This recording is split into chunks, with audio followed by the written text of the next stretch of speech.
오늘 저는 아빠 찬스라는 그런 제목으로 하나님 말씀을 좀 전하기 원합니다.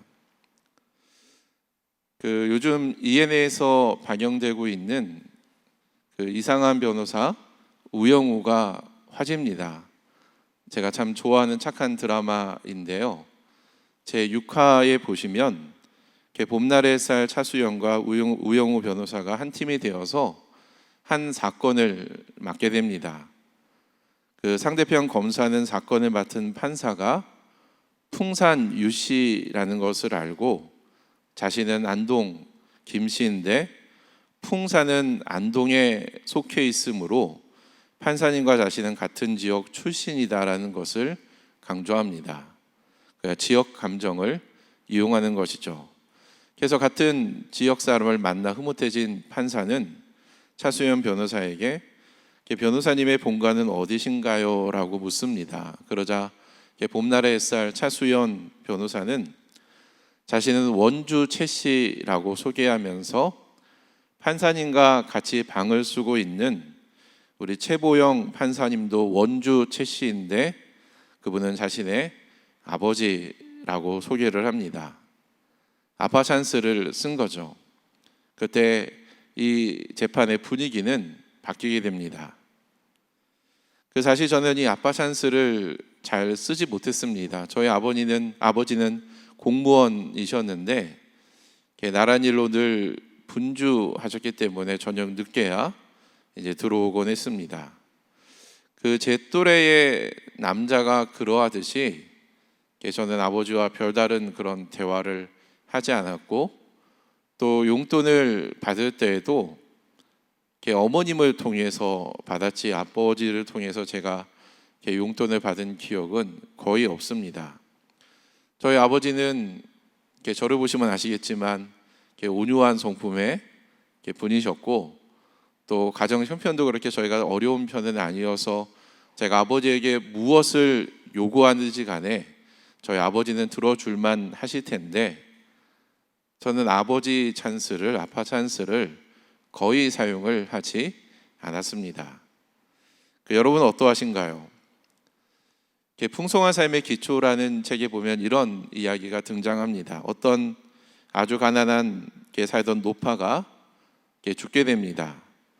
그래서 죽었을 때 사람들은 그 집안을 정리하다가 구들장 밑에서 거액의 돈을 발견하게 되죠. 노파는 엄청난 돈을 모아놓고 그 구들장 위에서 잠을 잤지만 돈을 잘 쓰는 법을 몰랐기 때문에 평생 궁핍하게 살았습니다. 모아두는 것에만 관심을 가질 뿐 그것을 쓰지도 누리지도 못하고 죽은 것이죠. 여러분, 이러한 모습이 과연 이 노파에게만 해당되는 내용일까요? 우리의 모습은 아닌가요? 저는 요즘에 하나님께서 사랑 믿는 교회에 부어주시는 은혜가 참으로 크다라고 생각을 합니다. 저희 담임 목사님이 부임하시고 새가족반을 만든 이후로 단 한 번도 저희가 지금 이제 50기를 할 차례인데 단 한 번도 새가족 과정이 중단된 적이 없었습니다. 그리고 지금도 매 예배 때마다 사울과 같은 새로운 방문자들이 저희 교회를 오셔서 물론 저희가 마스크를 쓰고 있기 때문에 얼굴을 잘 못 알아보는 그런 경향도 있지만 워낙 많은 사람들이 오다 보니까 교육자인 저희들도 저 사람이 이 사람이 맞나라고 이렇게 착각할 정도로 굉장히 많은 사람들이 저희 교회를 지금 오고 있습니다. 그리고 새가족반을 이제 수료하게 되면은 이제 수료한 분들이 각 목장에 연결되어져야 되는데 이미 각 목장은 이제 목원들의 수가 포화 상태여서 이제 계속 유입되는 새로운 분들을 이제 목장에 유입시키려면 또 다른 새로운 목자가 필요하고 또 다른 목장이 형성해야 될 그런 필요성을 저희가 갖고 있습니다. 참 즐거운 고민을 해야 되죠. 그리고 화요일 오전 10시가 되면 좋은 방을 선점하기 위해서 예약 전화가 쇄도합니다. 이제 저희가 목장을 저희가 이제 이렇게 선점하는 것을 전화 예약으로 받는데 이렇게 좋은 방을 선점하기 위해서 이렇게 10시에 딱 정각에 전화하시는 분들이기 때문에 한 10분 정도 늦게 되면은 자기가 원하는 그런 방을 얻지 못하는 그런 일들이 일어나고 있습니다.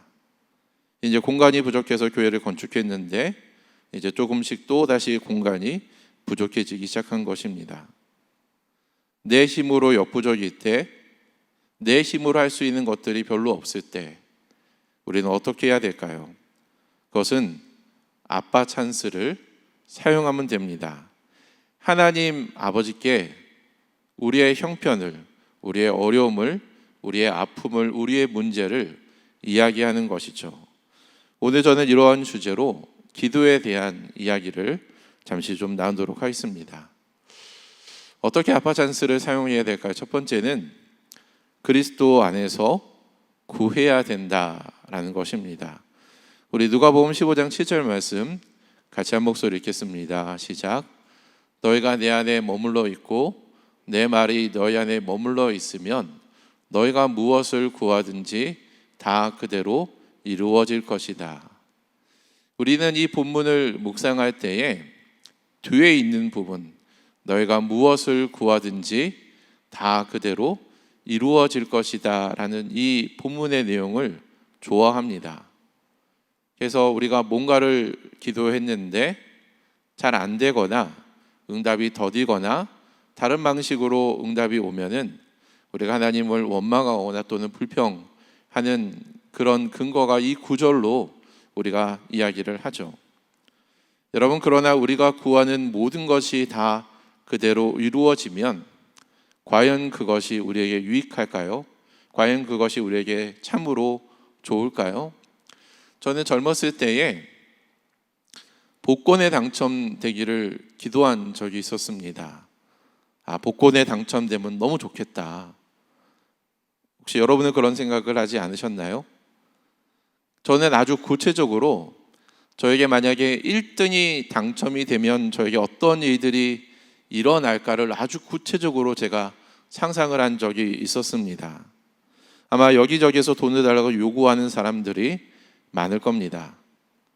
먼저는 기부단체에서 저한테 연락을 좀 후원해달라고 연락을 할 것이고, 또 우리 부모님들과 형제들, 좀 멀리는 일가 친척들도 석호가 복권에 당첨이 됐대, 얼마가 돈이 들어왔대라는 소식을 들으면 아마 여기저기에서 저에게 돈을 달라고 요구하시는 그런 분들이 많을 겁니다. 그러면 어떻게 달라고 하는데 어떻게 안 주겠어요? 그래서 제가 생각한 어떤 금액의 돈을 이렇게 각각 주겠죠. 부모님에게 얼마를 드리고, 동생에게 얼마를 주고, 처가에 얼마를 주고, 친척들에게 얼마를 주겠죠. 여러분, 그런데 과연 제가 생각한 어떤 금액을 줬을 때 그분들이 만족을 할까요? 아니요, 만족하지 못하고 아마 더 큰 금액을 달라고, 어려울 때마다 저에게 좀 돈을 달라고 그렇게 요구를 할 것이고, 그로 인해서 가족관계는 불편해질 것입니다. 잘못하면 돈 때문에 싸울 수도 있겠죠. 그리고 과연 지금처럼 제가 하나님을 간절히 의지할 수 있을까요? 물론 그럴 수도 있겠지만 저는 그렇지 않을 가능성이 훨씬 크다고 생각을 합니다. 이러한 시뮬레이션은 우리가 구하는 대로 이루어지는 것이 과연 좋은 것인가 라는 질문을 하게 만듭니다. 하루는 기도실에서 중보기도를 하던 분이 저에게 이런 질문을 했습니다. 목사님, 기도 카드에 적혀 있는 기도 제목들이 대부분 개인적인 바람이나 세속적인 소망을 담고 있는 것 같아요 라고 질문을 하셨어요. 일반 종교인들이 구하는 내용과 그 내용이 별반 다르지 않다라는 것입니다. 저는 그때 부모와 자녀의 비유를 통해서 부모와 자녀 간에 하지 못할 이야기가 뭐가 있겠느냐, 그냥 편하게 이런저런 이야기를 다 이야기하지 않겠느냐라고 제가 대답을 했지만 찜찜한 마음은 지울 수가 없었습니다. 그래서 우리는 기도할 때 그리스도 안에서 구해야 됩니다.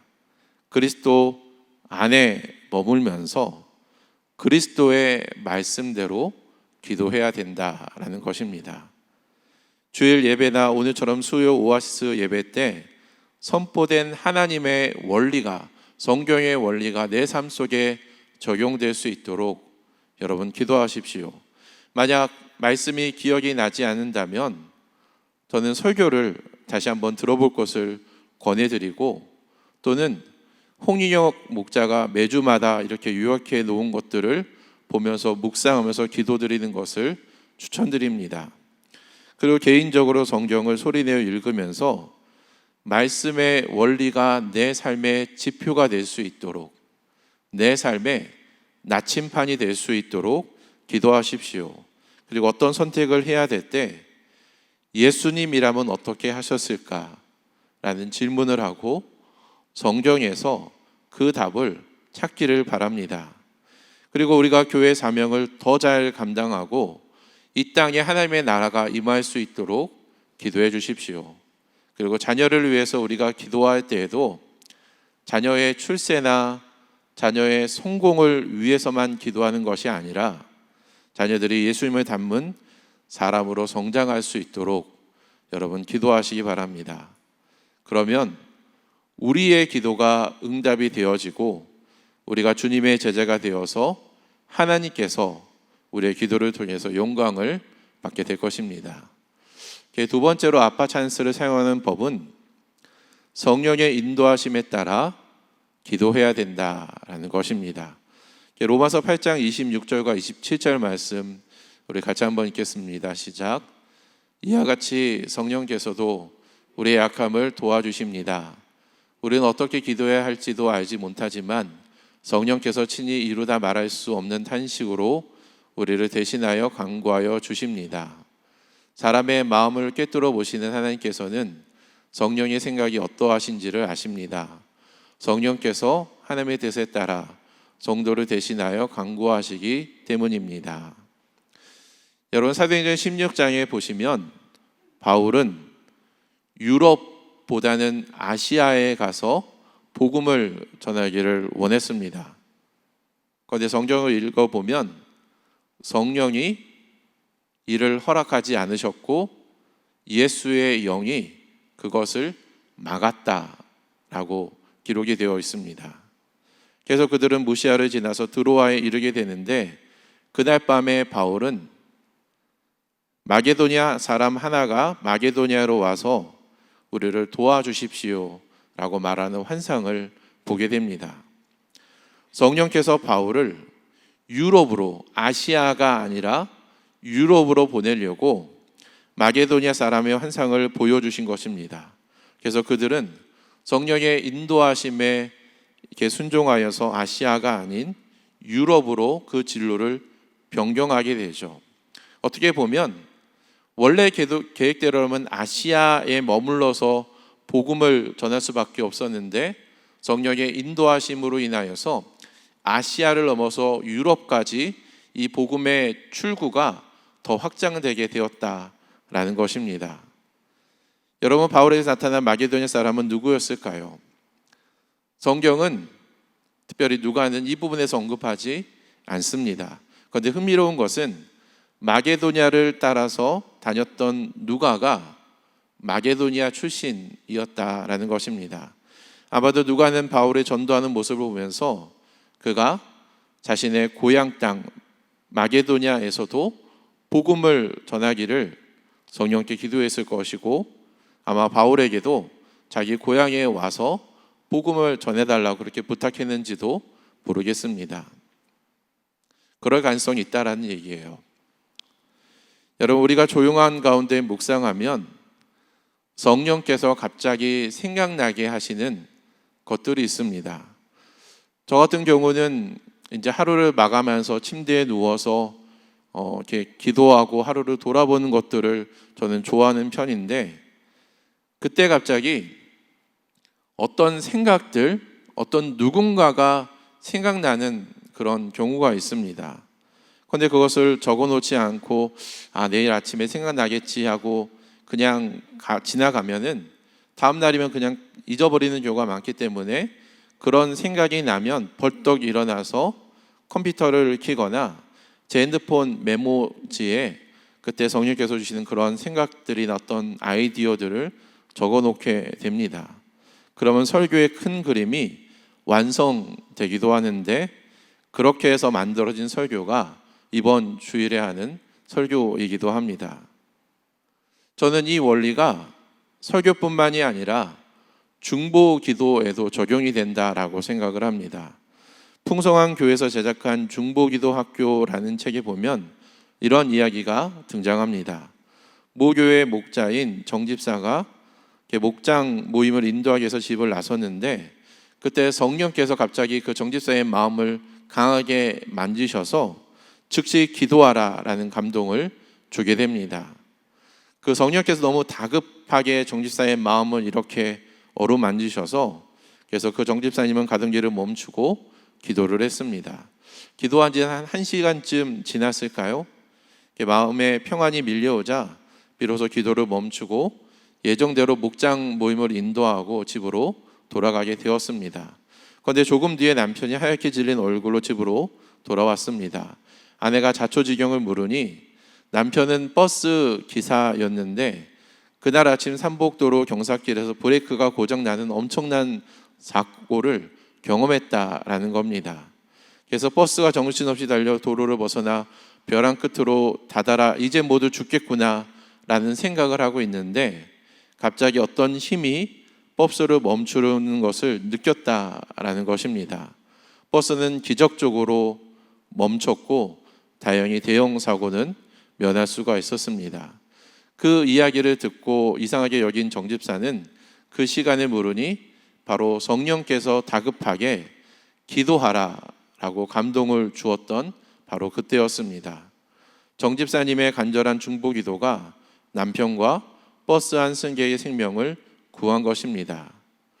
여러분, 이것은 어떤 단적인 그런 예가 되겠지만, 이처럼 우리가 성령 안에서 끼어서 기도할 때 우리는 중보 기도의 능력을 경험하게 될 것입니다. 그래서 여러분이 어떤 일을 하다가 갑자기 성령께서 생각나게 하시는 어떤 일들이 있다면, 만약에 누군가를 위해서 중보 기도를 하고 있는데 원래는 계획이 없었던 사람인데 성령께서 누군가를 생각나게 하신다면, 원래 여러분이 하려던 그런 어떤 일이나 누군가를 위해서 기도하는 것을 잠시 멈추고 성령께서 주시는 그 마음에 순종하여 여러분 그렇게 기도하시기를 바랍니다. 왜냐하면 그것은 성령께서 주시는 마음일 수 있기 때문입니다. 하나님은 우리가 성령의 음성에 순종하기를 원하십니다. 저 같은 경우는 제가 여러분도 적용할 수 있는 팁을 하나 드리는데, 저 같은 경우는 아침에 출근하자마자 출근 이제 해야 될 하루 동안에 제가 해야 될 리스트를 이렇게 정리해 놓습니다. 제가 누군가에게 전화를 하고 누군가를 신방하고 해야 될 목록들을 이렇게 적으면서, 성령님 제가 오늘 해야 될 일이나 제가 연락할 사람들을 생각나게 해주세요 라고 기도를 하고, 어떤 생각이나 어떤 아이디어가 있으면 그것에 순종하여서 다른 그 어떤 일보다 그 일을 우선적으로 합니다. 그래서 여러분도 여러분의 일정을 성령님과 함께 계획해 볼 것을 추천드립니다. 그리고 세 번째 아빠 찬스를 사용하는 세 번째 방법은 구한 것은 믿고 의심하지 말아야 된다라는 것입니다. 우리 야고보서 1장 5절부터 8절까지 말씀인데요, 같이 한 목소리 읽겠습니다. 시작. 여러분 가운데 누구든지 지혜가 부족하거든 모든 사람에게 아낌없이 주시고 나무라지 않으시는 하나님께 구하십시오. 그리하면 받으실 것입니다. 조금 더 의심하지 말고 믿고 구해야 합니다. 의심하는 사람은 마치 바람에 밀려서 출렁이는 바다 물결과 같습니다. 그런 사람은 주님께로부터 아무것도 받을 생각을 하지 마십시오. 그는 두 마음을 품은 사람이요 그의 모든 행동에는 안정이 없습니다. 마태복음 14장에 보시면 예수님께서 새벽 4시쯤에 바다 위를 걸어서 배에 있는 제자들에게 다가오는 내용이 등장합니다. 그때 파도가 배를 세차게 때렸는데, 그래서 제자들은 우리가 다 죽게 생겼구나 라고 생각할 쯤 때였습니다. 그들은 풍랑 위로 걸어오시는 예수님의 모습을 보고 유령이다 라고 소리를 지면서 두려워하였고, 예수님은 내니 안심하여라 라는 말로 그들을 위로해 주었죠. 그 순간 베드로가 담대하게 말합니다. 주님, 정말 주님이시거든 제게 물 위로 걸어오라고 명하십시오. 예수님께서 오너라 라고 얘기하니까 베드로는 배에서 뛰어내려서 물 위로 걸어서 예수님에게 다가섰습니다. 그러나 발밑에서 거세게 이는 파도를 내려보는 순간 베드로는 용기를 잃고 그만 그 바닷속으로 가라앉게 됩니다. 베드로는 주님, 저를 구해 주십시오 라고 애타게 소리쳤습니다. 예수님은 손을 내밀어 그의 손을 잡고 이렇게 말합니다. 믿음이 적은 사람아, 왜 의심하느냐? 여러분, 베드로가 물 위를 걸었던 최초의 사람입니다. 이제 그럼에도 불구하고 그가 물 아래로 빠진 것은 그가 주님의 능력을 믿지 못하고 의심했기 때문이죠. 그 순간 예수님의 능력보다는 바람이 더 능력 있고 커 보였을지도 모르겠습니다. 우리 역시 예수님의 말씀보다 우리의 주변 환경이 더 크게 보이고 두렵게 느껴지면, 그래서 우리가 주님께 가지고 있었던 믿음을 잃어버리게 되면 우리는 실패를 경험하게 될 것입니다. 그러므로 구한 것이 있다면 그것이 그리스도 예수 안에서 여러분이 정말로 올바르게 구했다면 의심하지 맙시다. 때로는 내가 생각한 때와 다를 때라도 하나님의 때를 구하며 의심하지 말고 하나님은 약속한 것을, 말씀하신 것을 반드시 지키시는 분이다라는 믿음을 가지고 여러분 기도하십시오. 중국 극동 지방에 자라는 모소대나무라는 대나무가 있습니다. 이 대나무는 씨앗이 뿌려진 후에 4년 동안 단 3cm 밖에 자라지 않는다라고 합니다. 지금 여러분이 보는 그대로 4년 동안 딱 이 정도만 자라는 거예요. 그래서 모소대나무는 4년 동안 시간이 멈춰버린 것처럼 아무런 미동도 하지 않습니다. 그러다가 5년째가 되는 해부터 매일 30cm씩 성장하며 6주차가 되면 그 자리는 순식간에 빽빽하고 울창한 대나무 숲을 이루게 된다라고 합니다. 정말로 신비롭죠. 여러분, 하나님께 기도한 우리의 기도가 이와 같을 수 있습니다. 우리가 보기에는 시간이 멈춰진 것처럼, 아무런 일도 일어나지 않는 것처럼 우리가 느껴지고 우리가 그렇게 판단하지만, 그러나 그동안 아무런 일들이 일어나지 않는 것은 아니죠. 하나님은 보이지 않는 곳에서 우리가 다 이해할 수 없는 방식으로 일하고 계시며 가장 적절한 때에 우리의 기도에 신실하게 응답해 주실 것입니다. 그러므로 우리가 해야 될 것은 조금도 의심하지 말고 믿고 구하는 것입니다. 주님께 집중하여 기도한 것은 우리가 받을 생각을 해야 된다는 거예요. 그냥 기도만 하고 뭐 그냥 대대로 되겠지, 그냥 기도를 방치하고 그냥 내버려 두는 것이 아니라 내가 믿음으로 올바르게 구한 것은 하나님이 반드시 이루어 줄 것이다라는 믿음을 가지고 의심하지 말고 기다려야 된다라는 것입니다. 아마 우리 중에 가족의 구원을 위해 기도하는 분들이 많은 줄 알고 있습니다. 자녀의 구원을 위해서, 배우자의 구원을 위해서, 부모님의 구원을 위해서 기도하는 분들이 있을 거예요. 또는 부서나 목장의 부흥과 회복을 위해서 기도하는 분도 있을 것입니다. 그리고 또 지금 이 공간뿐만이 아니라 우리의 교회 공간이 더 필요할 수도 있습니다. 여러분, 그럴 때에 우리가 의심하거나 포기하지 말고 인내하면서 기도합시다. 우리가 기도할 때 하나님은 하나님의 능력대로, 하나님의 방법대로 신실하게 응답해 주실 것입니다. 그 네 번째로 아빠 찬스를 쓰는 네 번째 방법은 하나님의 뜻을 알고 순종해야 된다라는 것입니다. 우리 누가복음 22장 42절 말씀 같이 한번 읽습니다.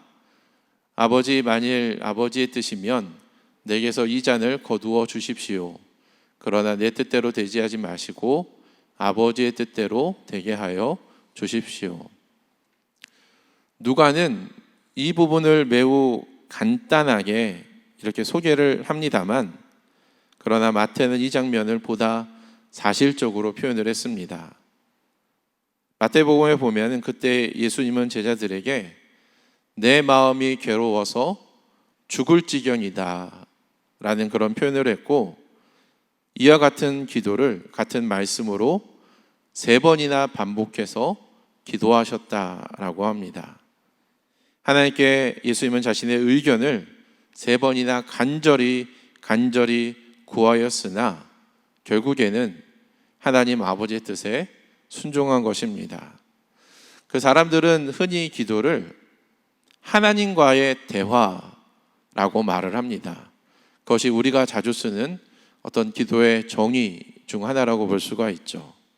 그런데 여러분, 우리가 혼자만 말한다면 그것은 대화라기보다는 통보에 가깝습니다.